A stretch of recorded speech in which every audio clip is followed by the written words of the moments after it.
que era, ele entra numa das sinagogas e é lhe dado a oportunidade para ministrar ou para ler um dos rolos naquela reunião pela manhã. Todo bom judeu, ele tinha o costume de frequentar as sinagogas daqueles dias. E o que era a sinagoga, antes que eu lhe diga o que estou falando? A sinagoga era uma espécie de extensão do templo, pastor Eduardo, aonde eram reunidos ou reunidas as congregações em aldeias, em lugares, e todas as semanas, pelo menos 3 vezes por semana, os judeus se reuniam nas sinagogas para aprender a lei de Moisés, para examinar os profetas, para examinar as escrituras sagradas. O dia de sábado era o dia de maior importância para o judeu, para que ele pudesse estar na sinagoga, porque no dia de sábado eles aprendiam as escrituras. Todo bom judeu entendia que a verdade de Deus para a sua vida é o que lhe traz crescimento. Jesus entra na sinagoga num dia de sábado, e a Bíblia Sagrada diz que foi lhe dada a oportunidade. Jesus, ele era mestre entre os judeus, ele era mestre entre os doutores e mestre por excelência. Quando ele toma o livro, a Bíblia Sagrada vai nos mostrar no livro de Lucas que Jesus lê exatamente o texto onde está escrito que o Espírito do Senhor estava sobre ele, porque ele foi ungido para pregar boas novas aos mansos. Ele foi enviado para curar os enfermos, restaurar visão aos cegos, proclamar abertura de prisão aos presos e dar liberdade aos cativos.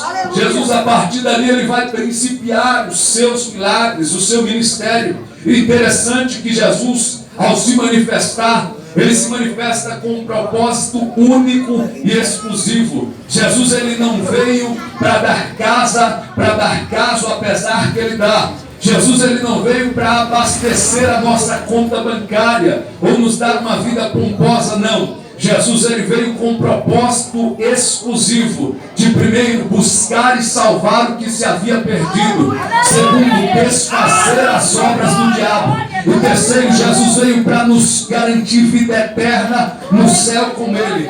Jesus, quando se manifesta, ele se manifesta com um propósito exclusivo. O ministério de Jesus, ele era acompanhado por características peculiares. Primeiro, Jesus, ele veio para pregar aos mansos e contritos de coração. Interessante notar, pastor Eduardo, que quando Jesus pregava, os fariseus, quando ouviam a mensagem de Jesus Cristo sendo ministrada, em determinado momento eles olharam e disseram assim: mas com que autoridade é esta com que ele prega? A mensagem que Jesus pregava, ela não era uma mensagem de efeito, ela não era uma mensagem de palavras eloquentes apenas, ela não era uma mensagem com efeito de retórica, mas Jesus, quando pregava, ele convertia as massas, as multidões paravam para ouvir a ministração de Jesus. Jesus, quando falava, a mensagem que ele falava tinha poder. Primeiro, para restaurar o que estava oprimido. Segundo, para curar os enfermos.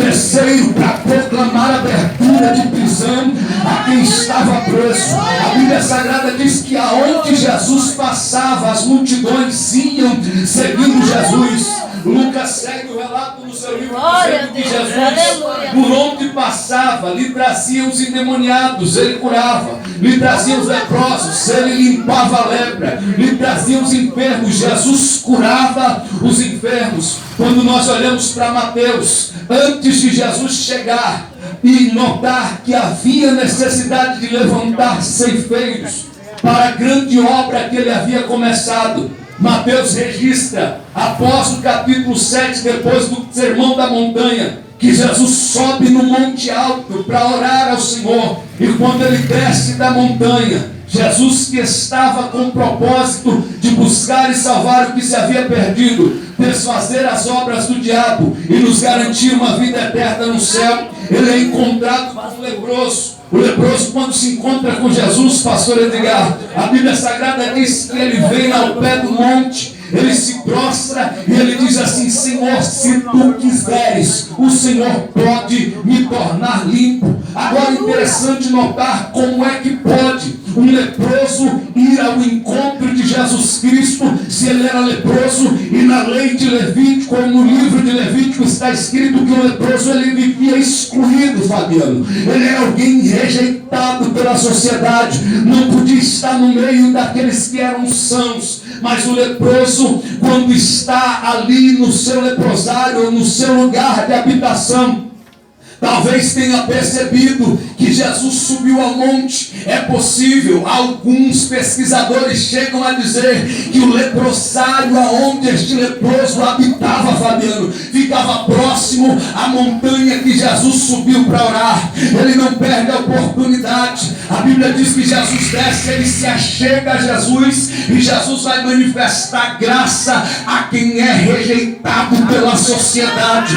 Jesus vai manifestar graça a quem não tem valor no meio da sociedade, porque a graça de Deus, ela tem o poder de alcançar quem é excluído, quem está rejeitado, quem não tem nenhum tipo de respeito pela família, da família ou da sociedade. O leproso era alguém que estava afastado, excluído. Quando Jesus desce do monte, o leproso chega e diz: Senhor, se tu quiseres, pode tornar-me limpo.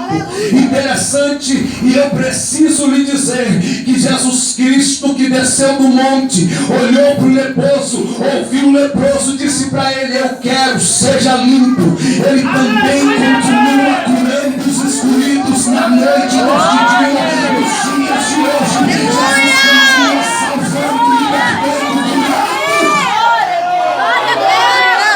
É por isso que Jesus ele tem um apreço por quem não é aceito pela sociedade. A sociedade sem Deus, ela tem uma característica, ou nós podemos aplicar sobre a vida deles, como alguém que está leproso, alguém que está sem a pessoa bendita de Jesus Cristo. Por causa do pecado, ela se encontra numa condição onde nós podemos dizer que é alguém leproso, não por causa da doença, mas a lepra da humanidade se chama pecado. Romanos capítulo 3, versículo 23, a Bíblia diz que todos pecaram e destituídos, longes estão da glória de Deus. O salmista no Salmo 51, versículo de número 5, ele diz que em pecado foi formado, em iniquidade ele nasceu. Logo todo homem quando nasce, já nasce tendencioso ao erro, tendencioso ao pecado. Romanos capítulo 5, versículo 12, a Bíblia diz que por um homem, quem é ele? Adão, entrou o pecado, pelo pecado a morte passou a todos os homens, e todos os homens estão sujeitos à condenação do pecado, à opressão e possessão demoníaca e à condenação do inferno. Jesus, quando se manifesta, Fabiano, ele se manifesta para desfazer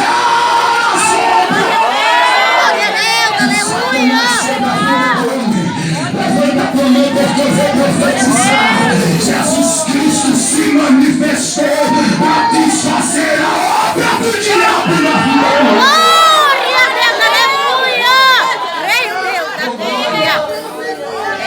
O leproso é leproso, Fabiano, está numa condição de excluído. O homem sem Deus está numa condição de excluído. É verdade. Está numa condição de leproso. É verdade.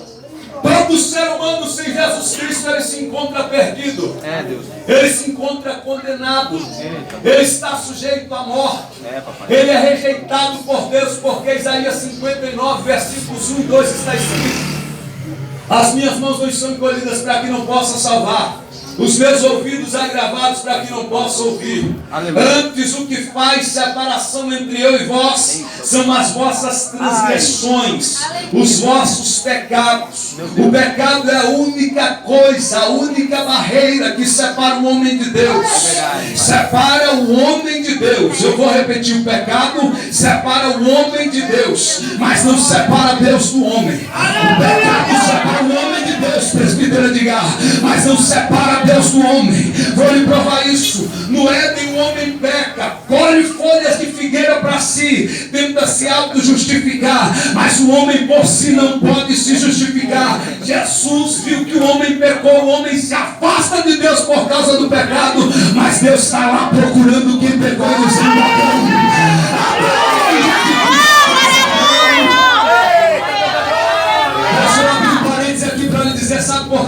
Jesus te achou? Porque o pecado te separa dele. Aleluia! Mas o amor de Deus te alcança porque ele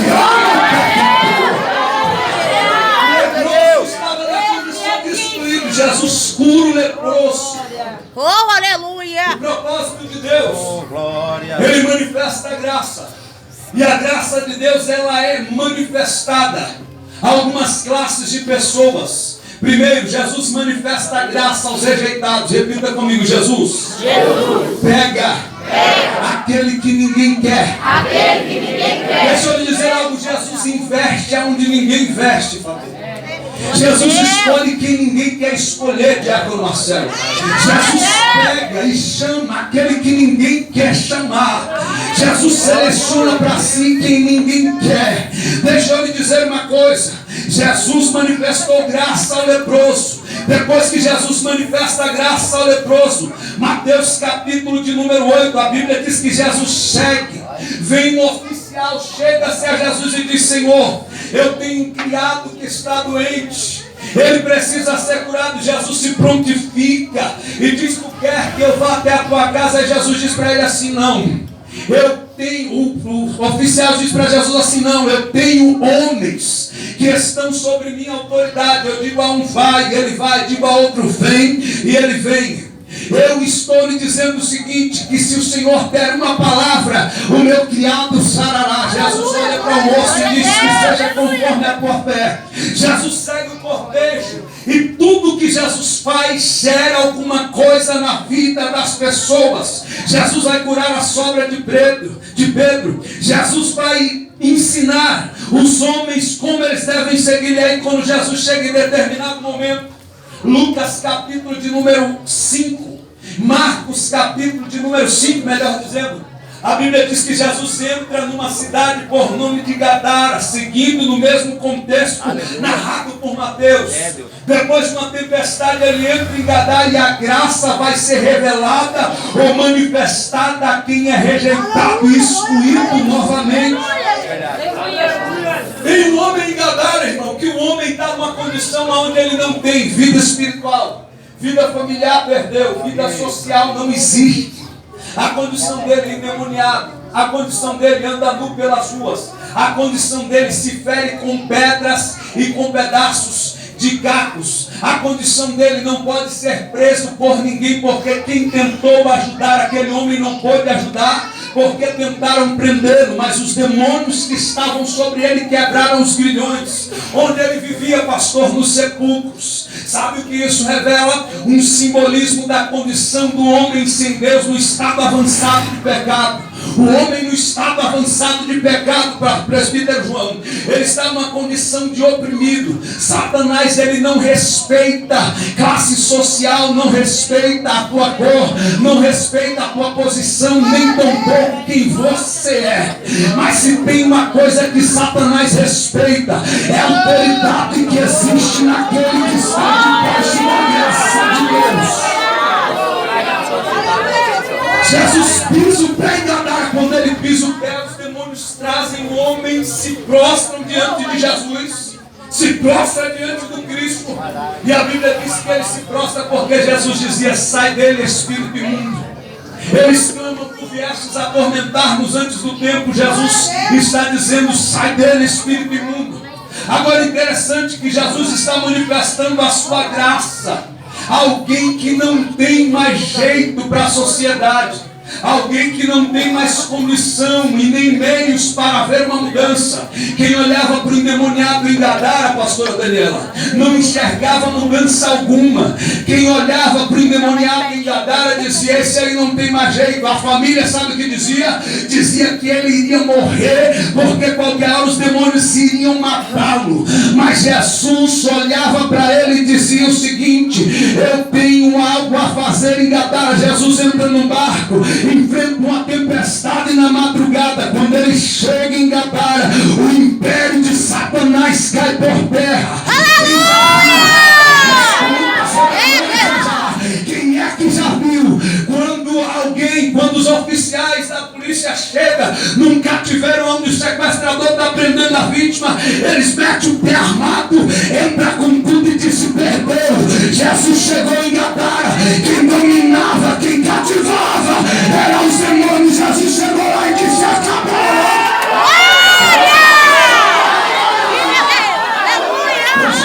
Jesus vai chegar lá na tua casa. Jesus vai chegar na tua família.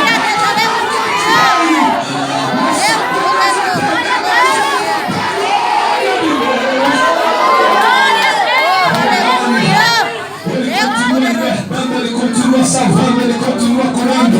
Quem quer levanta a mão na bola.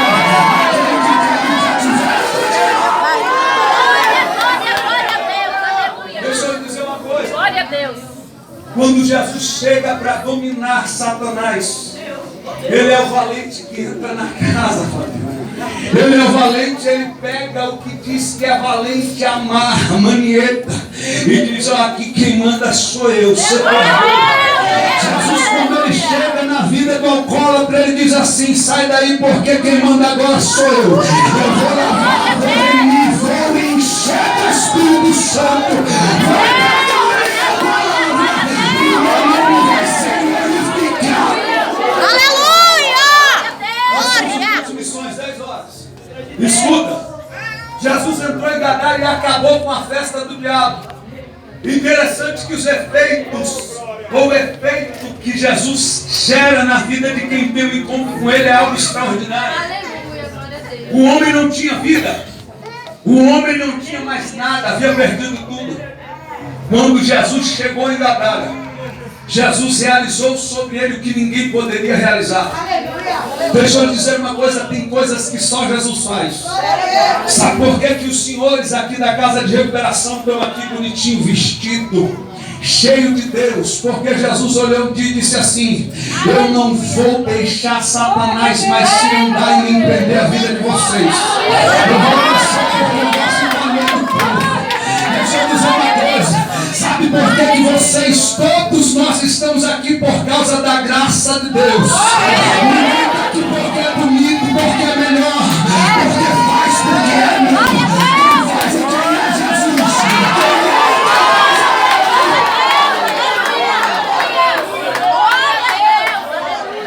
A glória é dele, Fabiano. Aí tem gente que quer se meter a besta. Jesus banha o cabra, pega o cabra todo torto, mazeloso, transforma, enche do Espírito Santo, dá um nome, faz comigo, fez comigo, aí o cara vira besta, põe um terninho melhor, uma mala que nem essa aqui minha, aí quer se meter a besta. Deixa de ser besta, que a glória é de Deus.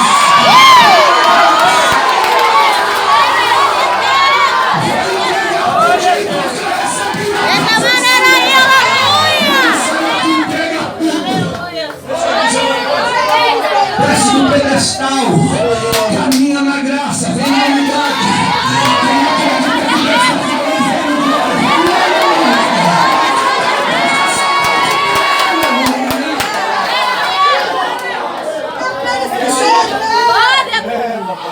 Aleluia! Jesus entrou em Gadara.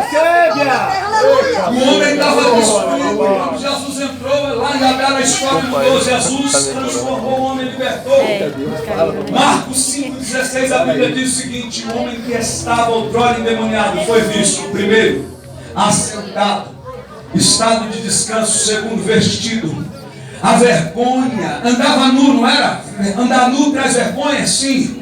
O estado do homem sem Deus é um estado de nudez. O estado do Adão depois do pecado era um estado de vergonha. Ele sentia vergonha por causa da nudez. Mas quando Jesus entra, quando Deus entra no jardim e fala com o homem a juízo, o homem, Deus mata um cordeiro, veste o homem, a vergonha saiu. Quando Jesus entrou em Gadara, acabou com o império das trevas sobre a vida do homem. O homem agora está no estado onde ele está sentado e vestido. Terceiro, em perfeito juízo. Sabe, a pessoa que andava desnorteada, sem rumo, quando encontra com Jesus, ele encontra rumo, porque o juízo, a sã consciência volta. Jesus realizou o extraordinário na vida do homem. Jesus prossegue, quando ele chega em determinado momento, ele olha para as multidões que o seguem. Jesus diz assim: verdadeiramente grande é a seara, mas poucos são os ceifeiros. Jesus olhou e disse assim: olha, a obra verdadeira é grande, verdadeiramente é muito grande. Aleluia. Mas existe uma necessidade de levantar pessoas para pregar também. Eu preciso fazer alguma coisa. Jesus diagnosticou um problema, presbítero Edgar. Jesus diagnosticou um problema, casa de recuperação. Aí o que é que Jesus fez? Jesus chamou para si 12 homens.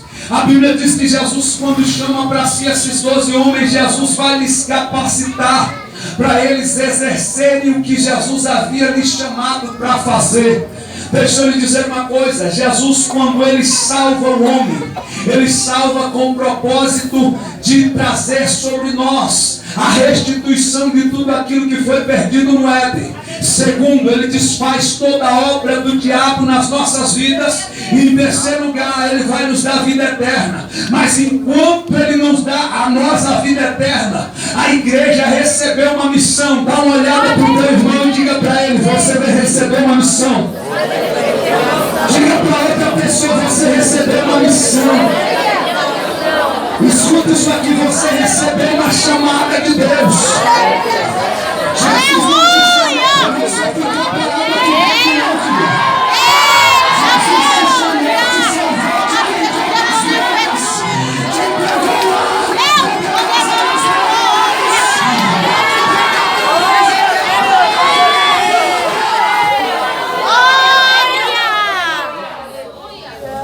Glória a Deus. Escuta, quando você prega, Jesus salva. Quando você prega, Jesus cura. Quando você abre a boca para pregar, Jesus liberta. Deixa eu te contar uma coisa. Em alguns dias atrás, alguns meses, alguns anos, melhor dizendo, eu estava em casa, recebi uma ligação, o irmão disse assim: pastor, ou melhor, presbítero na época, disse assim: presbítero, eu preciso que você vá comigo no Hospital Campo Limpo. Precisamos fazer uma visita para uma jovem. Lembra da Andriele, que foi no culto? O Senhor fez o apelo, ela não quis aceitar Jesus. Eu disse: lembro. Então ela disse que quer uma visita do Senhor, quer que o Senhor vá lá. Eu disse: vamos. Entramos no Hospital Campo Limpo, quarta-feira, 8 horas da noite. No Hospital Campo Limpo, ela estava num quarto semi-UTI, não me lembro bem o que era, mas deixaram entrar, um trabalho danado, porque não podia entrar, mas por fim acabaram deixando entrar. Pregamos para ela uma mensagem simples. Diz para ela: você quer entregar a vida a Jesus? Ela disse: quero. Quando a gente prega, Jesus salva. Amém? Olha para o teu irmão, diga para ele: quando você prega, Jesus salva. Escuta, a mulher aceitou Jesus. Quando você prega, Jesus salva. Quando você prega. Aí ela disse assim: pastor, Jesus é amigo para. Eu disse: olha, eu vou lhe dizer uma coisa, se Ele vai te curar, eu não sei. Mas a Bíblia diz que se nós crêssemos, tudo que pedindo no nome dEle, nós iríamos receber.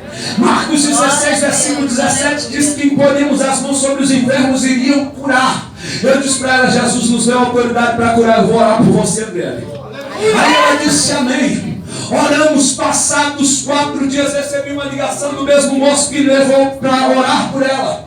E a ligação dele, ele dizia o seguinte: pastor ou presbítero, eu estou ligando para lhe dizer que a Andriele, ela não está mais na UTI, desceu no quarto. Eu falei: que foi Deus. Ele disse assim: olha, depois daquele dia que nós fomos lá, 3 dias depois, a enfermeira notou que ela estava num quadro de melhora. Desceram ela para um quarto normal, solicitaram novos exames. O primeiro exame não apareceu nem lúpus nem câncer.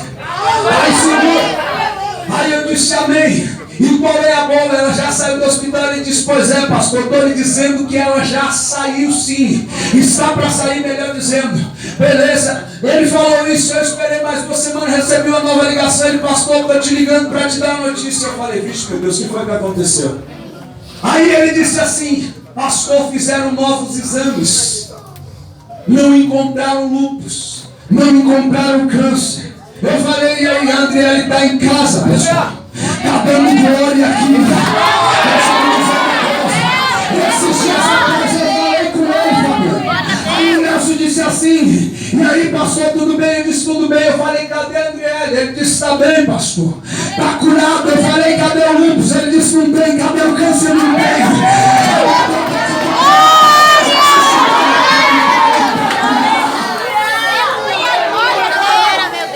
Você conhece a irmã Ilma? Com a sogra, né? A sogra dele ligar, fica de pé, ligar. Estava lá na igreja um dia, pode sentar. Estava lá na igreja um dia. Eu estava na porta, o Espírito de Deus disse assim, ore pela minha serva, porque eu vou curar ela de mioma. Eu disse, que negócio é esse, Jesus? Jesus disse, ore pela minha serva, porque eu vou curar de mioma. Eu disse, então eu oro, Senhor. Fui até ela depois do culto, eu disse, olha, Deus falou assim, assim, assim. Ela não me disse nada. Eu orei por ela, passados 3 meses, a irmã Ilma voltou na igreja e ela teve uma oportunidade. Ela, irmãos, eu queria contar um breve testemunho. Isso foi em 2006, 2007, não me recordo. Mas ela disse, eu quero contar um testemunho. E aí ela começou a contar. Eu vim aqui há 3 meses atrás. Naquela semana eu tinha tido a semana inteira hemorragias constantes e muito fortes. E aí quando ela disse isso, eu fiquei reparando assim, o que ela vai contar, meu Deus? Aí ela contando, ela disse, eu tive hemorragias muito fortes. Aí ela olhou para o Davi, que não era pastor, não era diácono, era só um cooperador na obra, que servia na porta. Aí ela olhou para você não dizer, mas eu não sei fazer nada, eu não sou nada. Antes que você diga, eu estou dizendo, eu era cooperador, viu? Então o cooperador também prega e também ora, escuta. Aí ela contando, ela disse assim, aquele irmãozinho que estava na porta, que estava ali na porta, eu tinha cabelo e era bem magrinho. Tinha cabelo e era bem magrinho. Aquele irmãozinho está ali na porta. Eu vim aqui, eu tinha tido uma hemorragia a semana inteira. Ele disse que Deus iria me curar de mioma, orou por mim. Na mesma semana, ou na semana seguinte, eu fui no médico. Fizeram exames, chegou o exame, não tinha nada. Tinha diagnosticado antes um mioma, mas os novos exames comprovaram que não tinha mais nada.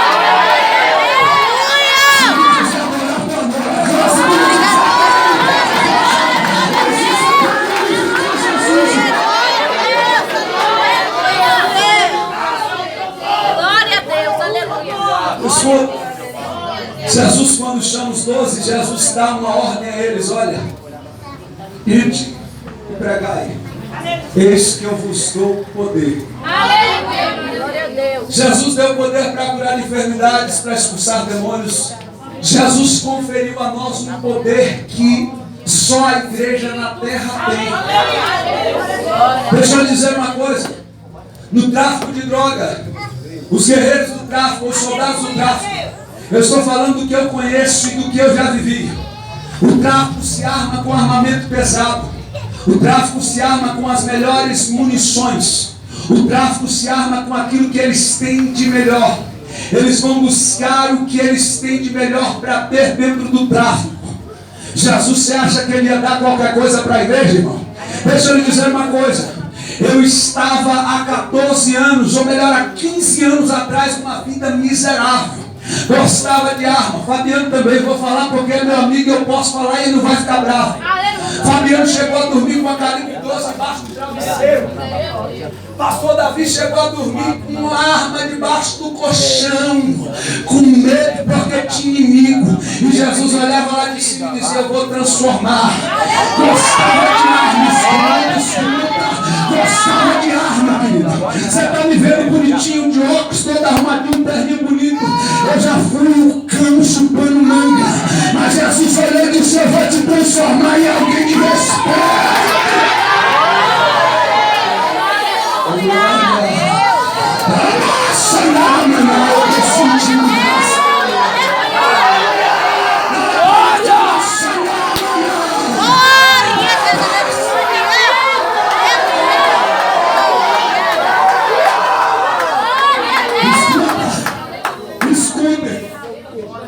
Sabe o camarada que alguém gosta de dizer assim, não tem jeito. Fabiano, um dia eu fui na igreja, ele estava pregando sobre a mulher do fluxo de sangue, eu não era crente, eu entrei na igreja, sentei no último banco, fui arrastado, a família querendo a mudança e eu não queria. Daqui a pouco ele deu uma rajada de línguas estranhas em cima do púlpito. O que estava nele saiu dele e me abraçou, senti algo me abraçando. Quando me abraçou, eu comecei a chorar igual criança. Mas cabra rebelde, vaso ruim, é uma cabeça. Só Jesus pode dar jeito. Final do culto ele fez o apelo, não quis aceitar Jesus. Jesus começou a apertar o vaso, começou a apertar. Eu cheguei no estado onde depois de usar muita droga, muita cocaína, eu gostava de cheirar a cocaína do êxtase, colocar uma quadrada na cintura e sair se achando o bichão da quebrada. Aí Jesus disse assim: tu vai mudar porque eu vou fazer uma obra. Eu comecei a sentir uma depressão muito grande, irmão, uma tristeza, um vazio na alma. O álcool não preenchia, a cocaína não preenchia, a maconha não preenchia, a balada não preenchia. Deus, minha família não acreditava mais. A mãe olhava e dizia assim: minha mãe dizia, qualquer hora vão matar, qualquer hora vai chegar a notícia, foi preso, teve uma overdose, está morrendo. Mas minha sogra lá no Piauí, presbítero Francisco, Piauí tem crente maravilhoso, salva lá meu genro. E Jesus atendendo a oração, Jesus trabalhando. Um dia chegou um presbítero com a mão cheia de folheto. Olha aí, por que você precisa se levantar para fazer a obra? Para olhar para o teu irmão, pelo menos para duas pessoas, diga assim: Jesus precisa de você. Jesus precisa da senhora. Meu amado, Jesus precisa de você. Fica os olhos aqui quando chega. É Deus, tu és lindo, aleluia. Mais os quatro. Mão cheia de folheto. Chegou com a mão cheia de folheto. Jesus te ama. Jesus te ama. Jesus te ama. Eu cheio de capeta no colo, olha o presbítero. Sai fora. O presbítero olhou para mim e disse assim: desculpa. Deus te abençoe, meu irmão. Porque quem é de Deus dá o que tem de melhor. Quem é de Deus dá o que tem de melhor. É o cabelinho da volta de Jesus. Jesus transforma. É verdade, Jesus. Um dia eu fui jogar sozinho. Obrigado. Comecei a ouvir Satanás falando na minha mente. Fala aí, Deus. Eu conhecia bem quem era Satanás, porque quando nasci minha mãe me consagrou uma entidade chamada Ogum de Ronda. Eita, pronto. Agora foi. Dos 2 aos 5 de idade, minha casa era um terreiro, irmão. Eita. Ai, ai, ai. Aí você olha assim: rapaz, mas que tristeza, que tristeza. Que tristeza, mas tudo para a glória de Deus. Aleluia, aleluia. Conheci a voz dos diabos, dos demônios. O demônio começou a dizer assim: a tua alma é minha. Eu disse: por quê? Ele disse: porque você mente. Eu falei: não sou. Ele disse: é assim, você rouba.